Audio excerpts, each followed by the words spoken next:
अस्सलाम वालेकुम dear audience, this is Mohammed Khan with inside reality. यकीनन आप सब खैरियत से होंगे। आज हम डिस्कस करने जा रहे हैं वर्ल्ड आर्डर क्या होते हैं और किस तरह से जो इम्पेरियलिस्ट पावर दुनिया में रिजीम चेंज करवाते हैं अपने मकासद और जो नेफेरियस डिज़ाइंस को अकम्पलिश करने के लिए, और इन मंसूबों से किस तरह जो नेटिव गवर्नमेंट्स होते हैं, जो डोमेस्टिक गवर्नमेंट होते हैं, वो अपने अवाम को किस तरह बेवकूफ़ बनाए रखते हैं। क्योंकि उमूमन डेवलपिंग कंट्रीज़ में आवाम को डिलीवर करने में ये हुकूमतें नाकाम हो चुके होते हैं, तो वो किसी न किसी तरह मगरिब के इमा पर या इम्पेरियलिस्ट पावर के इमा पर चलते हैं। उनके सहारे एड्स, असिस्टेंस, उनकी डिक्टेशन ये साथ साथ चलते हैं। तो गुज़श्ता दिनों शहबाज शरीफ का कहना था बेगर्स के नॉट बी चूज़र्स। बेगर्स अब ये इन उस समझ की तरफ जाते हैं कि बेगर्स किस तरह से हम किसी कौम को आप उनकी कंसेप्ट को आप बेगिंग की तरफ ले जाते हैं। जब आवाम जो ज़्यादातर लूटने वाले हुक्मरानों को आप बार बार उनको उसको सिलेक्ट करते हैं, उनको अपने असम्बलीज़ में दाखिल करते हैं, और वो मुल्की जो मफाद है, मुल्की जो आइडेंटिटी है, इस पर वो कंप्रोमाइज़ करने के लिए, छोटी सी बात पर वो कंप्रोमाइज़ करने के लिए तैयार हो जाते हैं। और अगर हिस्टोरिकली हम इसकी बात कर लें तो जो कॉलोनियल पावर्स जिन्होंने मगरिब में के धूम मचाए रखा, अगर आप अर्ली सेंचुरीज़ की बात कर लें, 18th 17th सेंचुरी की बात कर लें, तो एक मगरिब में कॉलोनियलिस्ट जो पावर थे उनका काफ़ी राज था। वो पूरी दुनिया के अंदर अपनी सब्जुगेशन और एक डोमिनेंसी के लिए वो जो एम्पावरिश कंट्रीज से, डेवलपिंग कंट्रीज से उनको एज ए टूल यूज़ करते थे। अब रिसेंट इसका फिनोमेना अगर आप देखें तो अरब स्प्रिंग के नाम से एक केस चलती है, ट्यूनीशिया से ये तहरीक चलती है।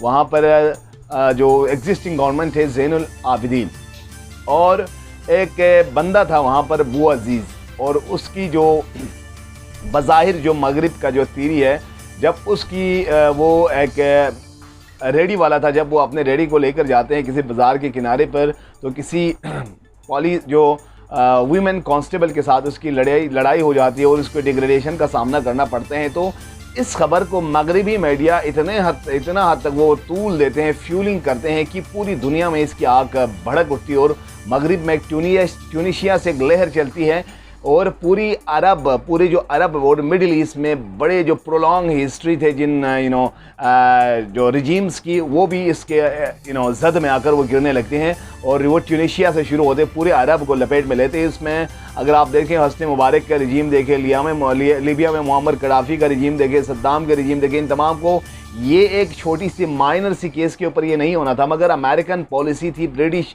यूके, इजराइल, इनका एक प्री प्लान पॉलिसी थी कि कोई किसी बहाने के तहत दुनिया में रिजीम चेंज की जाए, ताकि उनके अपने न्यू वर्ल्ड ऑर्डर, क्योंकि वो खुदा की जो सॉवरेंटी है उसको कम्प्लीटली डिनाई करते, वो कहते हैं कि दुनियावी निज़ाम और सारी चीज़ें जो मैनेजमेंट है वो सारे बंदूक के हाथ में है, और कैपिटलिस्ट स्ट्रक्चर ही उसका वाहिद हल है। इस्लाम इसका एंटीथेसिस पेश करते हैं। इस्लाम के नुक्ते नज़र में इस्लाम ही वो वाहिद फ़लसफ़ा ज़िंदगी है। Islam is complete code of life which gives complete guidance, enough existence in all aspects of life, whether it's economy, religious issue, socio-economic issues, or any another issues. So इन नज़रियात की तसादुम में जो बंदे पिस रहे हैं वो है एम्पावरिश नेशंस और इग्नोरेंट नेशन, जो नेशन अपने आप को डायनेमिक लेवल पर नहीं ले जाते, उस फ़लसफ़े के तहत अपने आप को इनकलकेट नहीं करते जो नए चैलेंजेस जो उभर रहे हैं। अब फिफ्थ जनरेशन वॉर, अगर आप किसी डेवलपिंग कंट्रीज़ के किसी बंदे से पूछे तो उसके पल्ले नहीं पड़ेगा कि फिफ्थ जनरेशन वॉर कैसा होता है, और उसमें कौन से टैक्टिक और किस किस्म के स्किल्स वहाँ पर यूज़ होते हैं। बराह नाम हम एक ज़िंदगी गुजार रहे हैं, मगर इन डायनेमिक्स चीज़ों को, उभरते हुए चैलेंजेस को सामना करने के लिए हमारे पास कोई हथियार नहीं है। इस हवाले से हम डिटेल में डिस्कस कर लेंगे कि उम्मत मुस्लिमा स्पेशली मुस्लिम कंट्रीज़ के लिए किन चीज़ों का परेशानी और चैलेंजेस का सामना है, और उनको हम किस तरीके से निमट सकते हैं। और इज्तिहाद के हवाले से जो अल्लामा इकबाल ने बताया अपने मास्टरपीस बुक में the reconstruction of religious thought, उस हवाले से भी आप बात कर लेंगे। और अल्लामा इकबाल का फ़िलासफ़ी ऑफ खुदी ये तमाम चीज़ें उम्मत मुस्लिमा को एक प्लेटफॉर्म पर ला खड़ा करने और अपनी खुदी पर चलने और इस्लामिक निज़ाम को फॉलो करने के दरस देते हैं। उस हवाले से हम डिस्कस कर लेंगे और पाकिस्तान के सिचुएशन को बिलखुसूस जिक्र करेंगे। इससे पहले हमारे न्यूली ऑडियंस से गुजारिश है कि आप हमारे चैनल को सब्सक्राइब करें, बेल आइकन पर क्लिक करें ताकि आप मसरत खबरों के लिए हमसे जुड़े रहें। So today's session is very vital.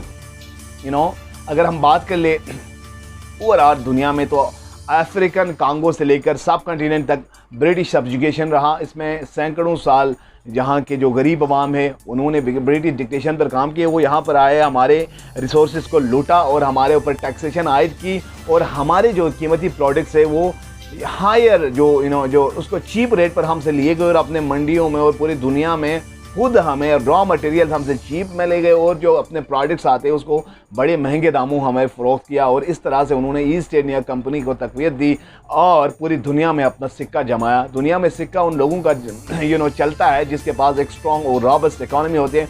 In the 21st century economy is considered in the blood of any nation and obviously जो थर्ड वर्ल्ड कंट्री से उन निज़ाम से इन चीज़ों से वो बिल्कुल भी नाशना है। अगर हम पाकिस्तान की बात कर ले तो पाकिस्तान की अब देही इलाके जो दूर दराज के इलाके हैं, ट्राइबल एरिया से, उनको डेलिबरेटली पीछे रखा गया। उनके इंफ्रास्ट्रक्चर पुअर है, इकोनॉमी डिविंडरिंग है, वहाँ पर एजुकेशन का कोई नाम नहीं है, क्वालिटी एजुकेशन नहीं है। ये यहाँ की पॉलिसी ये है कि आवाम को पीछे रखा जाए। डेवलप कंट्रीज़ की पॉलिसी है कि आवाम को आगे आने दिया जाए, उनको ऑटोनोमस किया जाए, उनकी सिविल सोसाइटी को स्ट्रॉन्ग किया जाए। सोसाइटी तब स्ट्रॉन्ग होती जब उनके अंदर एक फ्रीडम ऑफ स्पीच इनकलकेट करते हैं, वो क्रिटिसिज्म कर सकते हैं, क्रिटिसाइज़ कर सकते हैं अपनी गवर्नमेंट, एग्जिस्टिंग गवर्नमेंट के ख़िलाफ़। यहाँ पर देखें, एक साइड मिलिट्री है, दूसरी साइड गवर्नमेंट है। आवाम के यहाँ जेन्युइन फ्रीडम ऑफ स्पीच यहाँ पर ले करते हैं और इसमें जो अपोजिशन पार्टीज़ रहा है पाकिस्तान में उसको डेलिबरेटली फॉरेन पावर्स यूज़ करते आ रहे हैं ताकि यहाँ पर एक स्ट्रॉन्ग डेमोक्रेसी को पनपने में का मौका ना मिले। इस वजह से यहाँ पर एक ना आवाम मिलिट्री के ऊपर, मिलिट्री डिक्टेटरशिप रिजीम के ऊपर ट्रस्ट करते हैं, ना सिविलियन गवर्नमेंट के ऊपर ट्रस्ट करते हैं। अब तो सिविलियन गवर्नमेंट काफ़ी फ्रेजाइल हो चुका है। मैंने आपको पहले बताया गया कि दुनिया में रिजीम करने के लिए मगरिब और ग्लोबल पावर बहुत सारे हरबे इस्तेमाल करते हैं। The new world order Henry Kissinger का उसको आप मुताले कर लो, उसमें भी बड़ी डिटेल से ये चीज़ बताई गई है। और एसपी हंटिंगटन ने आने वाले जो तमाम जो वॉर से स्कफल से उसको आइडियोलॉजिक वॉर से हट कर क्लेश ऑफ सिविलाइजेशन की उसने बात कर ली है। इन तमाम के पीछे भी जो महरक़ात हमें नज़र आते हैं पस पर्दा, उसमें ये इकोनॉमी को लेकर और रिलीजियस एस्पेक्ट को लेकर वॉर काफ़ी डोमिनेंट नज़र आते हैं इन चीज़ों के। मगर अब जो रीसन एरा है इसमें इकोनॉमी को अब दीन से ज़्यादा बढ़तरी देने लगे हैं क्योंकि हमारे मोरालिटी डिग्रेड हो गई है और हम मगरिब के इमा पर चलने लगे और हमारे अपनी कोई खुदी नहीं रही। तो अल्लामा इकबाल के यहाँ मुस्लिम उम्मा की जो परेशानी का सबसे मेन रीज़न है मोनार्की रहा। मोनार्की ने अपने जो इस्लामिक जो ट्रू नॉर्म्स ऑफ जो उनकी कल्चर थी, उनकी टेनेट्स थी बेसिक, उसको सब्जुगेट करके अपने विल को, जो अरब मोनार्क्स थे, बादशाह थे, उन्होंने इस्लाम के ऊपर आयद कर लिया और अपने विल को खुदा के विल से सुपेरियर समझा। तभी से जाकर इस्लामिक डाउनफॉल शुरू हुआ।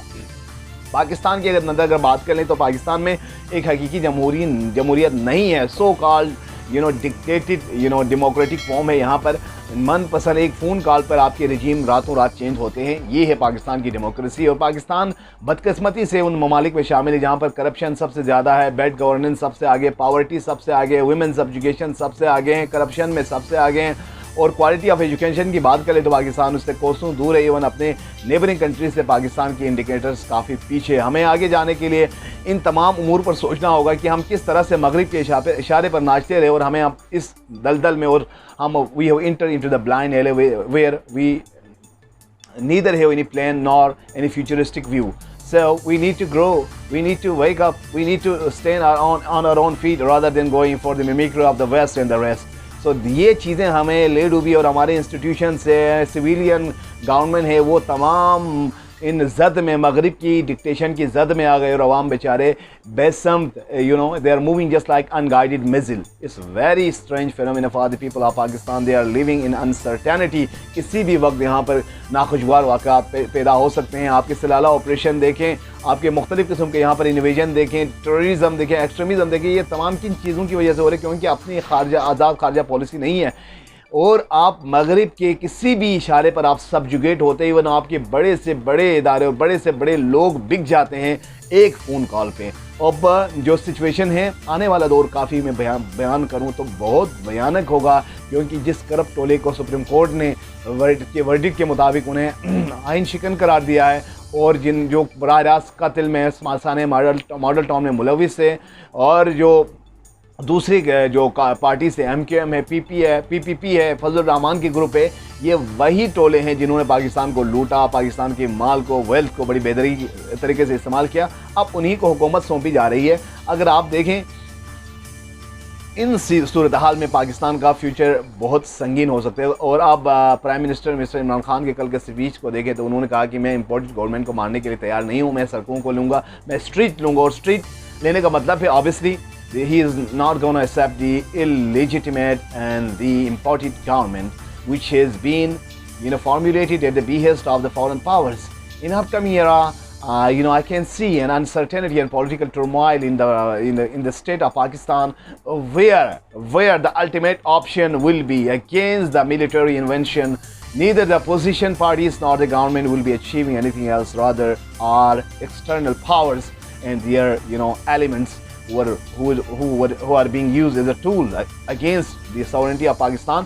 तो इस हवाले से काफ़ी भयानक मुस्तकबिल यहाँ पर हो सकते हैं। हमें आपसे होश के नाखून थामने की ज़रूरत है और पाकिस्तान की इंटेग्रिटी, पाकिस्तान की मफाद, पाकिस्तान के नेशनल इमेज को सबसे अबाव प्रेफर करनी चाहिए। हमारे इदारों को चाहिए कि वो मगरिब के इमा पर ना नाचें, ज़्यादा से ज़्यादा हमारी तक़वियत, हमारी इमेज को उजागर करने की कोशिश कर ले। अगर वह अदरवाइज़ आने वाला दौर पाकिस्तान के लिए बहुत भयानक होगा। सुकूत ढाका को देखा है और पाकिस्तान की मज़ीद सेग्रीगेशन के लिए दुश्मन तुले हुए हैं। काइंडली इस चीज़ को एहसास करते हुए पाकिस्तान की सॉवरेंटी को प्रेफर करें और यहाँ पर एक कंसेंसस के ज़रिए फ्री एंड फेयर इलेक्शन जल्दी करवाए जाए ताकि एक अमन, पीस और ड्यूरेबल फ़ज़ा हो। This was something from my side. Obviously I will be bringing more facts and realities. आप हमारे न्यूली ऑडियंस से एक बार फिर रिक्वेस्ट है कि आप जिन्होंने सब्सक्राइब नहीं किया हमारे चैनल को सब्सक्राइब कर लें, बेल आइकन पर क्लिक कर लें।